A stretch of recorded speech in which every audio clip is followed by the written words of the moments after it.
12:48 po ng mga 12:48. Ito na po ma'am yung ating mga kasama. Ang instructions ay wala mo ng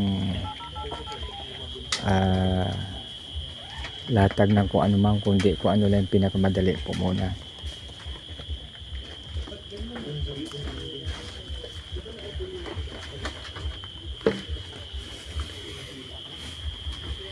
Nilagyan nila ng bag nila.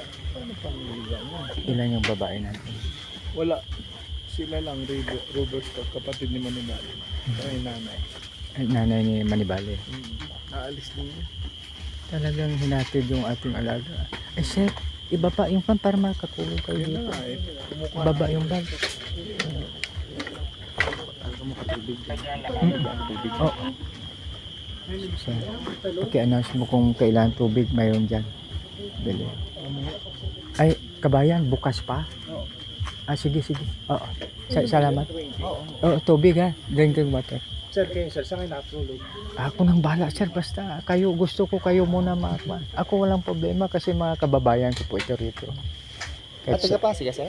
Hindi, taga Sara. Sara ka lang? Oo, Iloilo. Iloilo na Ilonggo.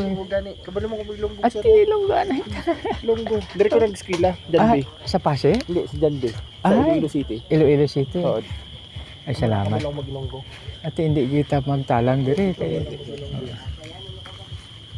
Sila na lang magtalang. Oo. Uy, gano'n. Meron pa kayong 4 na oras para matulog.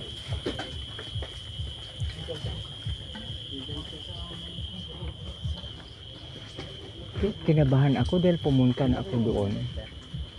Ganun pala, nakalampas na ako. Kaya buti yung tumawag si Sir Mark. Okay na dahil alam yung exact location. Kasi nasa kwan sa position talaga, no? Oo. Thank you, kabayan ha. Sir Rector, Suga. Puro siya. yan, puro si Aryan sir ha. Okay. Sige sir. Thank you sir. Yan taga Niba Isiha lang. Oo. Saan may tubig sir? Ay, yan o, binigay yan sir. Pwede yung dagdali yan.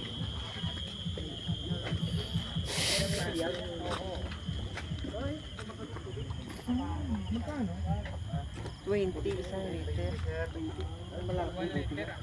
Isang liter. So, ma'am, please don't worry now. Naka-settle in na yung mga kuha natin. Mga kasama. No? At saka isa pa, dito nanghiram muna po tayo dito sa ibang region na hindi pa dumating. Dahil yung atin ay tulog na si RTC at saka si Sir Wap. So, mas maganda na dito na lang. Kaya ma'am, please don't worry. Kuha na tayo, tulog na tayo para magkaroon ng lakas bukas. God bless us all.